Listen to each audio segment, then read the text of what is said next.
Global health experts are so alarmed by the threat of superbugs that the UN will convene heads of state to tackle the health problem.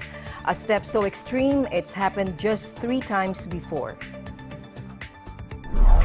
We're losing the ability to treat infections.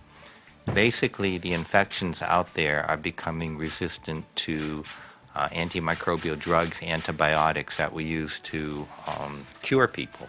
It has now been projected that by the year 2050, which is not so far away, we will have more people die from antibiotic-resistant infections than die currently from cancer. It's a really sort of surprising comparison, but this means on the order of about 10 million people per year dying from infections that because they can't be treated anymore. Now, superbugs threaten to plunge the world into a dangerous post-antibiotic era in which germs we've long been able to control become deadly.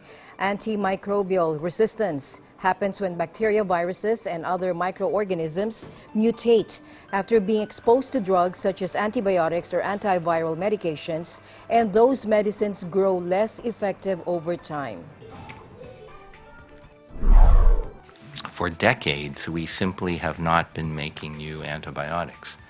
For companies, it has become economically unattractive to be making antibiotics, and so they'll focus on making other classes of medicines which are used on a long-term basis. Antibiotics, if people get better, are just going to be used for short periods of time. And so companies have really lost the incentives to make these medicines. And so we somehow have to find a way to make this attractive again for the private sector to come back. This is a profound danger to people around the world. It's something which is going to kill a lot of people. It's going to cost a lot of money.